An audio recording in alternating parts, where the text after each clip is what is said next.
Reacting to the conference championship weekend. One game kind of becoming a dud. The other game living up to our hopes and our dreams. That was a phenomenal football game. It was. Sans the outcome. Much like the Buffalo-Baltimore game being 21-10 at the half, I didn't look at 21-10 and panic. No. I was like, hey, one score in this game. It's a weird thing where Philadelphia went up 14-3. And I think it was Mike Florio tweeted something to the effect of like, well, what time's the other game start? And I don't really understand anybody, whether that's fan media. It's like, do you guys watch football nowadays? These gaps, 11, 18, 13, 16, this is not 1982 anymore. No. The other team's not going to run it 3 straight times and then punt and be okay. They're aggressive. The offense has changed. I don't look at these gaps and say, well, the game's over. If Philadelphia would have went up 21-3, I know I just said 18, but it would have felt a little different. If anything, I just look for angles to maybe gamble a team to come back and win a game. Like, what are the live odds when you're down 21-10, especially if you have an elite quarterback? But they did it again, Dirt. They did it again. They did it again, here was Nance Romo on what ended up becoming the final play for Buffalo. He's going to have time here, Jim. Whole season for Buffalo on the line here. There they come. He just desperately throws it up in the air, incomplete. Kincaid was right there. He comes from this side. Look at the corner. He's going to come scot-free. Never would you think he's coming. And right there, completely takes the hopes. And Kincaid almost got there. Could have caught that one. I just thought in this play, Tony Romo would have gotten annihilated because he told us in his mind, I'm going to have time here, Jim. Nobody's blitzing, and here comes a corner untouched. And Spags designs a blitz better than almost anybody I've ever seen in my life. Yeah, he totally fooled Josh because he rotated. He ran. He fooled Joe Brady and Josh because they were already going out right. Yeah. They booted into where the blitz was coming from. Yes. He actually had Shakir on the opposite side in the flat with nobody around him, but he never looked that way. Well, you can't make that play when a corner's coming at you at 4.2 speed, untouched off the edge. Like you're thinking survival mode at that point. Yeah, Benjamin Solak, who I really like. I think he does great work. He's a younger guy, but he does good work for the NFL on ESPN. And he's using the dots. Football. The dot football. And he's like, why didn't Allen look at Shakir? It's obvious. That's the play to go. And Josh Pate, our good buddy, quote tweeted and said, because the 17 dot was going to die. And there's no way you can watch that play and say out loud, should have thrown to Shakir. It's like he's already rolling right. He's got 2 dudes coming at him immediately. Yeah.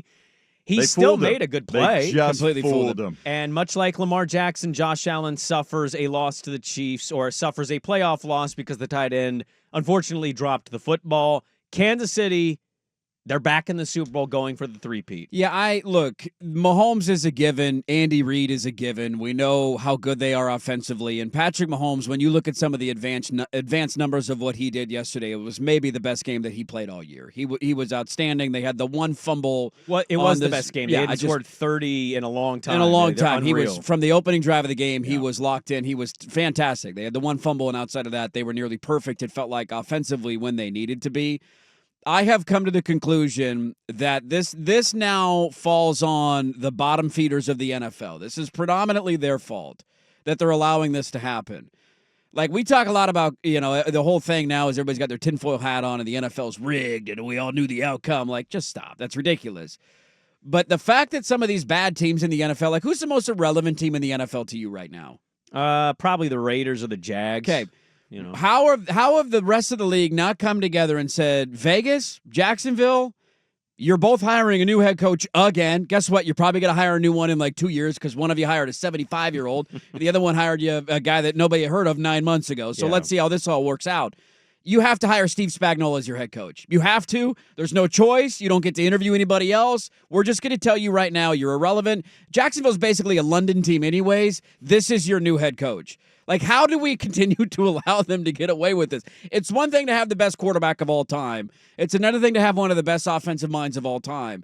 When you then add on top of the best defensive coordinator in the NFL over the last 25 years, who can design a blitz like that. Better than Belichick, and the biggest play of the game that's going to completely confuse one of the best quarterbacks and a guy who might go on to win the MVP in a couple of weeks, completely caught off guard. Was it McDuffie that blitzed off the edge from the corner spot? I think it was, but doesn't matter. They blitzed the corner. He was untouched, and it ended the game right there. Just how would they have been allowed to keep both, obviously Andy Reid sticking around, but keep Spagnuolo this entire run? The rest of the NFL's got blood on their hands. This is your fault. Here is Josh Allen in the postgame on that 4th down play. It's not fun.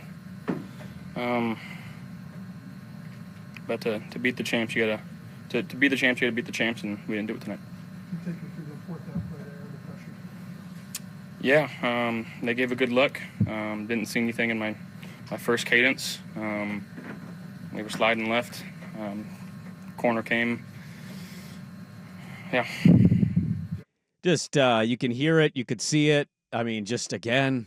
He still got the throwaway, and happening. Kincaid had a chance to make that catch. I know, too. and it would have been a ridiculously tough catch. Yeah, I think people are seeing the slow-mo replay and the ball hitting his arms and going, "How do you not catch that?" I'm like, it's a frozen football that's dropping in between like 3 people. He's diving. Yeah, he turned around, had to run back towards the line of scrimmage to try and make that play. I've seen better-looking athletes than myself drop the easiest pass on a beach with no wind. It happens, guys. So it's not all Dalton Kincaid's fault. It was more just about, like, that's unbelievable that Josh Allen even got that away. And that's what I thought. Had a chance to complete. Yeah. Like, oh, my God, I can't believe they actually had a chance there. Well, on Josh Allen coming up short again and losing for the 4th time in the playoffs. By the way, he still hasn't won a road playoff game. No, he is not. And I know that's, there's a little bit about Lamar that you can absolutely say. I wonder how much of that is going to linger with Josh Allen. Here was Booger McFarland yesterday on NFL Prime Time on Josh Allen and the Bills coming up short. This goes on the quarterback. The wins go to the quarterback. The losses go to the quarterback. And I think Josh Allen has to ask himself, was I born in the wrong era? Because Mahomes is not going anywhere, Boone. Nope. He's not going anywhere whatsoever. This is number 5, and he's going for 3 in a row.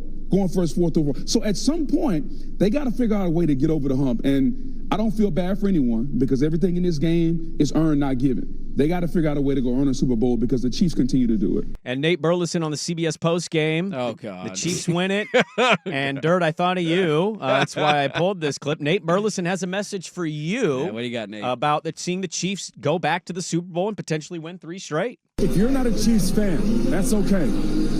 But resist the urge to fall for the narrative that we're tired of seeing them win, that we might be fatigued of watching KC go to the Super Bowl over and over again. You are witnessing greatness, and just be happy that you are alive to be there to see it. I'm happy that I'm alive. I'm not happy that I'm alive to see this. It's a ridiculously bad take, and he got absolutely flamed for it, rightfully so, immediately after the game. The vast majority of America is incredibly bummed out about this matchup.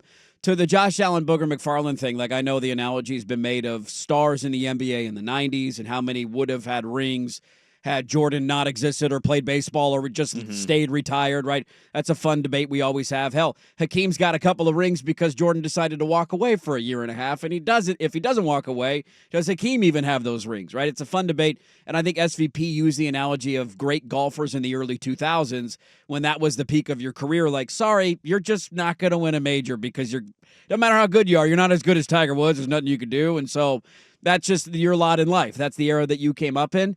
You have to feel that way if you're Josh Allen, you're Lamar Jackson, you're anybody else in the AFC right now. Joe Burrow, who we put on a higher pedestal because he's beaten Mahomes once, and then he lost the Super Bowl, and they haven't been back since. He's the only active player to have done it. I think Joe Burrow's only been in the playoffs twice in his career, if I'm not mistaken. Now, they went on runs both times they got there, so give him credit for that. He's the only guy who's beaten him in a playoff game outside of Tom Brady, but all of these guys, we're going to look back at their career and say, what could have been? And even on the other side of it, what could have been if you were in the other conference? Like, if Josh Allen, Lamar Jackson, Joe Burrow, any of these guys had resided in the NFC over the last 5 to 6 years, would take their team and just change the conference, how many Super Bowls are they going to? Probably a handful. There was a little bit of that with Hurts. Some random account was like, Jalen Hurts has been more Super Bowls now combined and he filled in the blanks with all the players. It's just dumb that we do that. Somebody found it. It was like, he plays in the NFC. Yeah. So put him in the AFC. They lost to Kansas City in the Super Bowl, so you're not winning that AFC title game. Yeah. And that was at a neutral site. You didn't have to go do it at Arrowhead. If they had to play Kansas City yesterday, I would have picked the Chiefs to win that game, whether it was in Philly or Kansas City.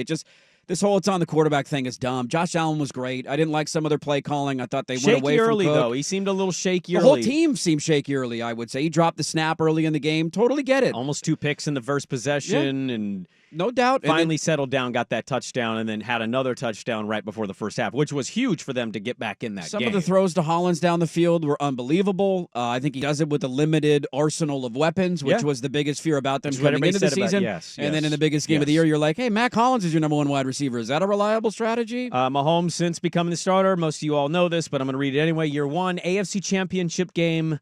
Hot, debatable way that game ended. AFC title game, year 1 as a starter. Year 2, wins the Super Bowl. Year 3, down lineman, loses the Super Bowl. Otherwise, if healthy, they win that Super Bowl. I'm sorry, Brady, sycophants. That's just a fact. Year 4, AFC Championship game. Inexplicably, they don't score basically in the second half of that game. Nope. Good game by Burrow, but you do that 9 out of 10 times. That never happens. And the stop right before the end of the first half, too. Year 5, won the Super Bowl. Year 6, won the Super Bowl. Here we go. Year 7, potentially winning the Super Bowl.